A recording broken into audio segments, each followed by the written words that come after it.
Times are here, feeling in touch with fear. Freedom we all hold dear now is at stake. Humble your hearts to God, safe from the chastening rod. Seek the way pilgrims trod, Christians awake. My Jesus is coming soon, morning or night or noon.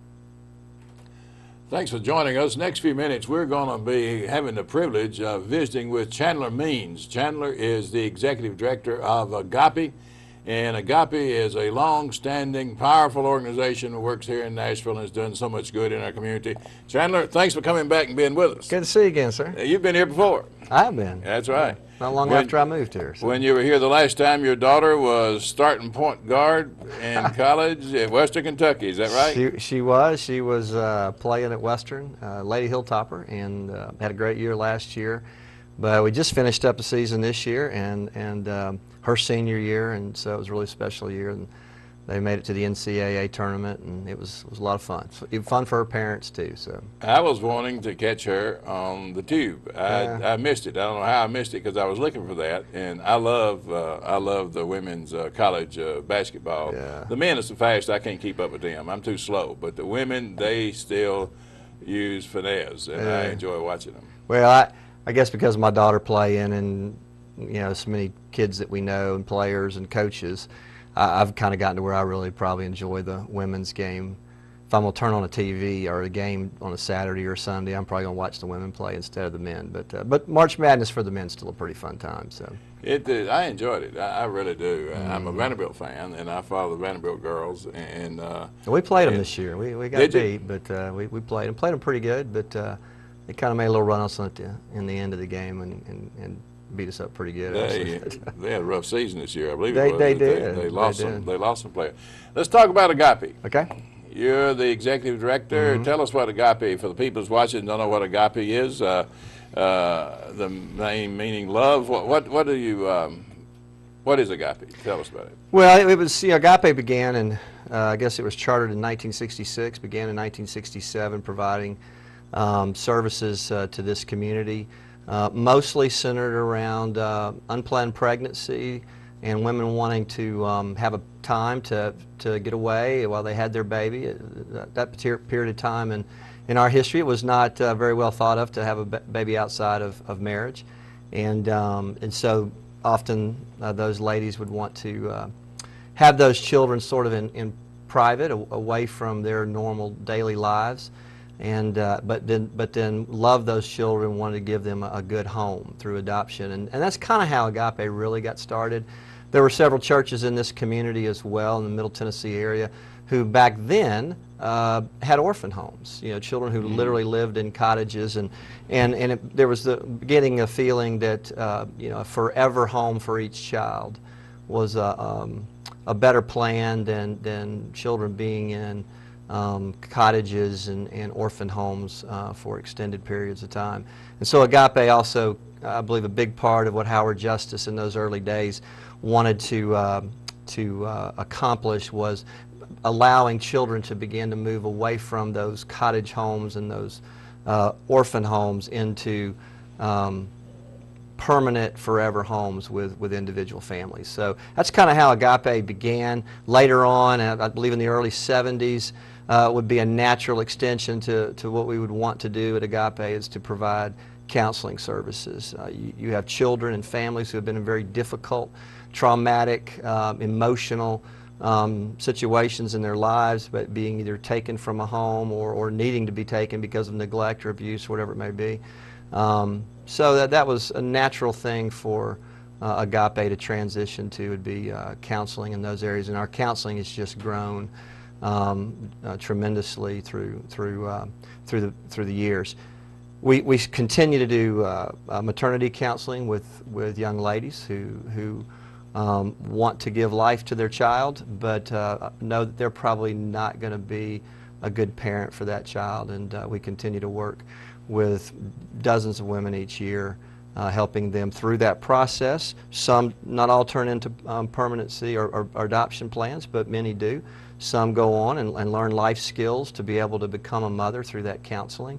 and become, you know, good mothers for their children. But so that counseling goes two ways. It's one to help them be a mother, or help them to feel good about letting somebody else be the parents to their child. Yeah, just it takes some prep, doesn't it? It does, and it's a process. Lavette Gaston is the person in our office that is our primary maternity counseling person, and she does a great job. And you know, from that initial phone call, it's just basically, I'm in trouble and I need some help, to trying to help walk them through what are those best steps for them to take for the best for that child. And we do believe that what's best for a child is to be with its parents, mom, dad.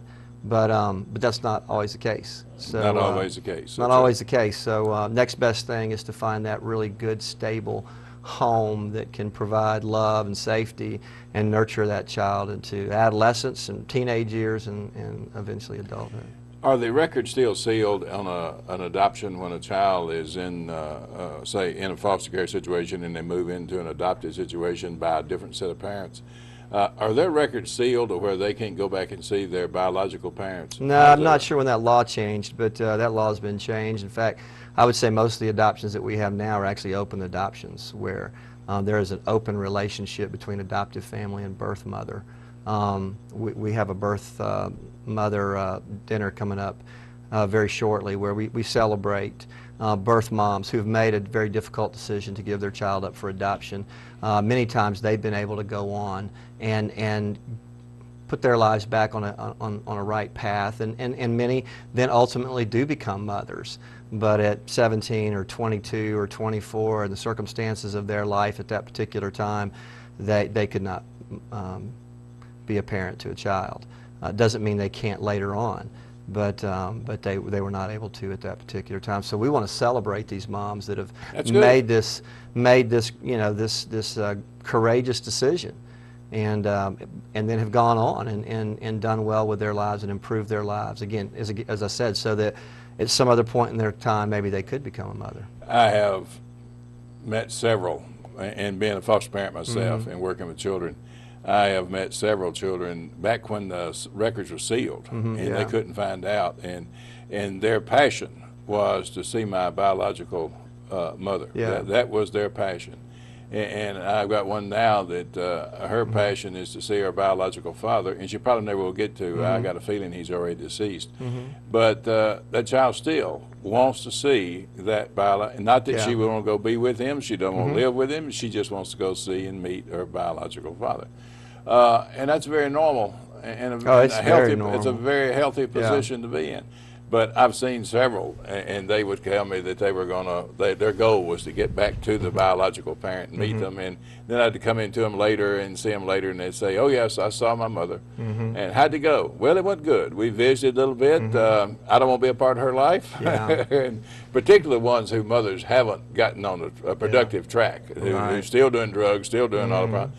I don't want to be a part of her life. Matter of fact, I didn't even tell her how to get in touch with me. But it was good to see her, and I can close that chapter in my life and go forward. And maybe somewhere in the future we can have a relationship. And I think that's so healthy when children can do that. Well, I do. We have a lady who's kind of in a way still sort of a part of our organization. She doesn't work with us, but we still have a lot of contact with her. She's 42, 3. Adopted, wonderful family. Father is an elder of a local congregation here. Just a wonderful family that she was adopted into. She and her brother both adopted. And now actually I think she just turned 44. Now at 44, she wants to find out about her biological family, and went down to the state. Records are open now, and found out information. And of course, with technology, with websites and internet and Google and being able to get on Facebook, it's pretty easy for people, if they really want to find out information, it's pretty easy to track that information down. So. And it's good for them to also, from the medical record standpoint, because if you start having some kind of medical problems, it's good to know what the family history is. Well, I think that I think that drove a little bit of this person, drove her a little bit because of some things now at her age are beginning to pop up medically, and kind of wonder, where's that coming from? So, so it's Yeah, I think it's probably, from that standpoint, it's a good thing to know. And I think, you know, the way adoptions are now and the openness of adoptions, I think that's really good for families. They have a fairly good understanding of a child that they love and that they want to adopt and they want to provide this life for, but knowing what's ahead for them. I've been on the phone the last couple weeks with a family who adopted a child in a foreign country. I won't necessarily name the country, but you know, now at the age of this child, they're not certain of the age. There's some things that are coming up socially and mentally that are not indicative of the environment that this child has been in for a long period of time, but they have no way of knowing this background of this child. And so, you know, I think here domestically with adoptions, families can know, they can see, okay, we want to adopt this child, but here are some things that we can begin to plan for our future because of some things in their past. I saw a thing just this morning on television where a lady has written a book, and I don't know, I wasn't thinking about this interview, I should have copied it, written that information down, but she adopted a child from a foreign country, and the child had that syndrome, is unable to be loved. Attachment disorder, yeah. And so, and she's been fighting that battle and trying to save this child and so forth, and has written a book on it. And so when a person goes out to adopt, particularly if we're going to a foreign country to adopt, they need to sit down and they need some real counsel before they go. It's a good thing to do. Sure, I mean, it's a great ministry. A child needs to be loved, and a child who's got problems needs to be loved. Yeah. And so, but it's not going to be it's not going to be a cakewalk, walking through the garden always smelling the roses. There's going to be some difficulty, but in real love, love endures. In real situations, genuine love will endure. Well, and that's it's AGAPE. I mean, AGAPE's name is, it's an acronym actually for Association for Guidance, Aid, Placement, and Empathy, but the idea of the charter members was they wanted to provide these services with unconditional love. And that's what the Greek word AGAPE represents, is that unconditional love, as you said. The hardest memories I have in my life, just about, I've got some, you know, some days you'll never forget, some events you'll never forget, but is children being taken away from their biological parents. And the biological parent was not in a position to raise that child. Yeah. But boy, you get to me real quick when a child starts crying and start wanting to get back to their parents and so forth. And I'm sorry. All the ones that I've raised, we've reassured them, we'll do everything we can to get you back. At least where you can see mama and know mama's doing okay. If mama's incarcerated, you can't go spend time with her, but you can go visit and you can write, and she can call, and there's things you can do to make those contacts. And those children need that, even if they're not going to be reunited ultimately with their family, and especially as they get a little bit older, they know that, and they know what the situation is with their family member. But my wife and I have actually been foster parents for quite some time with our children, and it's I think our experience has helped us see that you know, you want to rescue children from very difficult situations, but there is that bond between a child and its mother, family, that is you gotta really think hard about what you're rescuing them from, and maybe help. As we often say at AGAPE, we don't want to just help the child. We want to help the family, because in ultimately helping the child and doing what's best for the child is, if we can, to help that family become stable, become healthy, so that child can be in that family, because that's ultimately what's best for the child. Our goal was always to get the child back with the family, to fix the family, help the child get their life together, give them a safe place, but ultimately get back with their family. Ours was too. That was our ministry and, too. Didn't always work that way, No. but we did have contact with the families. And the other day, I had the privilege of going out with my grandchildren and going out to lunch, and her biological grandfather went out to lunch with us. And we were sitting there Sunday after church, and we were sitting at the table, and one of the kids did something. I don't know, it wasn't nothing. I mean, they just we were sitting in a fast food place, and the biological grandfather looked at her, the little girl, and she's about 9 year old, And he looked at it and said, "Baby, you're in the best of both worlds. You got two granddaddies sitting right here at this table with you." And so got two people to spoil. Yeah. That is, and that's just, you just tell it. You can see it in the kids' eyes. Yeah. There's love everywhere, Yeah. and I really enjoyed making contact with parents. Let me ask you this question. I have two questions. One of them is going to be, you may not want to answer. I'll answer it if you don't. But who should be a foster parent and who should not be a foster parent?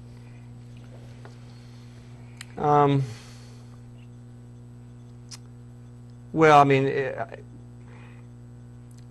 I guess you could say that anyone who can go through the training and have a successful home study, background check, and so forth is certainly capable and able to be a good foster parent or family. We need lots and lots of foster families. We need good foster families. There's over 2,000 children just in Middle Tennessee, just in the county surrounding Davidson. 2,000 children that are in foster care, in the DCS foster care, and there is a constant struggle to find good quality homes for them to be in, and once they're in, then to be able to stay in. And so maybe that's where part of my answer will come, is who can be a good, stable foster family so that children do not have to be transitioned from one home to the next. I'm sure there's studies on it. Having been a foster parent, my wife and I now for a little over 10 years, we felt and believed and saw through experiences, often children coming into our home from other foster families,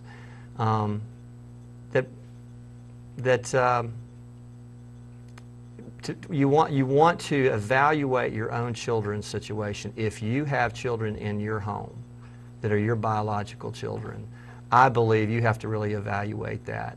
And first of all, there's discipline issues, there's environmental issues that your children have come through all of their lives, that children coming into your care have not been a part of. So that's a big consideration. Discipline, how they feel about love, not only for the children coming in, but also for your own children. You know, a 4-year-old child having to compete with another 4-year-old child is a different situation than a 13-year-old. You know, a 13-year-old understands your love for them, regardless of what you're needing to do for this 4-year-old, and maybe you have to neglect them for just a little bit. A 13-year-old understands that. A 4-year-old doesn't understand that with another 4-year-old.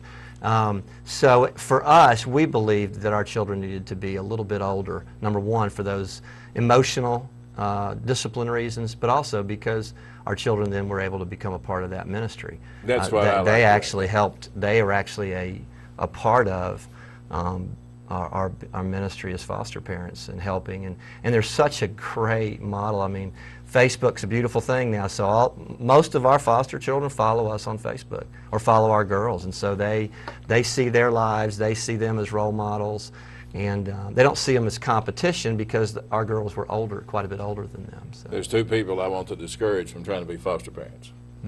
One is, I want to do it because if I can get into foster care, I don't have to work, I can get a check and stay here. And yeah, that's not a good thing. If that's where you are and you want to stay home and make some money and you're going to be a foster parent while you're doing that, go get you a job in a fast food restaurant somewhere. That's more in your line of work and your reasoning. Children don't need another loser in their life. They need somebody in their life who's going to go somewhere. And the other thing is, and boy, this really sets me off. I'll let you say that. So. Yeah, I can do that. And another thing that it sets me off when I see foster parents trying to get in the system, make money. That just sets me off. Other thing is they have a child. And they want a playmate for a little. I've seen that. That just sets me off. You know, go buy a dog or something. You know, and I don't. You know. But I think that's a misunderstanding, and I think that's where organizations like AGAPE and other organizations like ours, that's where we need to do a really good job in our training of letting people know up front, you know, we want you to know what this is really about and what you're really about to embark on here. And it's a great, wonderful, rewarding, blessed opportunity to impact change a child's life, maybe a family's life. Yeah. But you need to kind of know what you're getting into. And you need, if you're going to be a foster parent, you need to have some sense and seek some counsel. If you hadn't been if you haven't been a parent, you need to seek counsel and help, because it's not it's not like natural parents when you know, you have them, you got them, and the kids can't, and you raise them from little ones up, and you don't know what you're doing, and it shows. But it's family, and it's just different. But I will say, I have seen couples who do not have children that I really, early on, I would have said that maybe is not a good thing. But I have seen couples that go in, they take the training seriously, they seek, as you said, good counsel and good help, and that they actually can be really good. They can really be good foster parents. Yes, they have the ability to love the child and want the child. Now, what I have seen that works is just beautiful, and I love this scenario, is where they don't get a playmate, but they raise their children and get the children old enough, like you say, they can be a part of their ministry. Then go be a foster parent to some little kids. Yeah. And the teenagers take care of the little, help take care of the little kids, and love the little, and it really has been very, very helpful, because the older kids help the little children adjust and come along and is there for them, and just listen to them, and all of a sudden this child who has had so much turmoil in their life has got a big brother that actually cares about him and will help him put his shoes on and stuff like that. And I've seen those, and boy, that's the best of all the worlds right there. That really goes good. Well, we have, of course, you mentioned my daughter playing basketball, but she is, we had several of our foster children who would go to the games with us and watch her play and go down the court and get to know the other girls on the team, and it's just a great environment for them to be in. They have gone now back to their families, and in most situations I would say that's a good thing. There's one situation we still are kind of monitoring and concerned about, but you know, those children for a period of time in their life have seen a reasonably normal family. I'm not sure anybody's normal, but what that defines. But you know, a good stable family where you eat together, you go to church together, you do homework, you go on events, and go play in the yard or the street or throw the ball and do different things that what kids I like need to to be see doing. is foster parents. Excuse me for interrupting, but I like to see foster parents. It's very involved in church, in active church, and I know when Sandra and I had bunch of foster kids, and I was youth minister. Well, all the kids in teenage program, they adopted all the little ones, and we went to McGavock High School one night to one of our kids in the youth group was playing. Well, the whole starting team was our youth group, and I had a little foster girl, and she was about 4 years old. Well, we got all caught up in the game and forgot about the kid, and she ran out on the court. And man, those boys, these high school boys, and they played fast ball, man. And they came down the floor and full speed ahead, and here's this little child run down, and my wife screamed, and one of the boys saw her and recognized who she was. He broke out of the pack, went to the side, picked her up, carried her over, and set her down on the sideline, and kept playing. They didn't even stop the game, and just kept going, because these boys played the projects where kids run out on the street, and so, and it was, I thought that's special. That is special. It is. It's to see them interact with your kids, church kids, neighborhood kids. It is just to see them being able to experience some things that probably, well, I know at least in our case, none of those kids had really ever experienced before. So. You've got a couple that can't have children. Say something to encourage them to really look into getting in. They got a lot of love. Got a lot of love. One thing that sets me off is somebody says, I ask them, boy, this just sets me off, is do you have children? No, I have a pet. I have a dog. Boy, that just puts me off. I'm just out there, man. It's not the children. I mean, it's not dogs, man. It's about loving children. And you said 2,000 children need a home. So if it's a couple, they're not going to be able to have biological children. Say something to encourage them to come to AGAPE and seek counsel where they might be able to raise some children, help some children, and bring some real value to and fullness to their life also. Yeah. Well, certainly you can. There are children to be adopted through maternity counseling. We do that. It's not the foster care program. We I think had 8 or 10 children that were adopted last year, and probably 4 of those were newborn infants or very soon after birth were adopted. Some of those are. Now that's a mother who's made a decision not to have an abortion, but to have a child. Have a child, right? Yeah. Healthy decision. Yeah. Certainly that's a way. Adoption in that manner can get fairly expensive because everybody wants to adopt a baby. But But you can also be a foster parent, and you can go through a ministry of being a foster family and have children come into your home and seeing if that's going to be a good fit for you and for those child. You're being able to love children. Many of those children, it can be heartbreaking because I think we were talking before the show that about half of all children in foster care are going to go back to a family member, their family or a family member.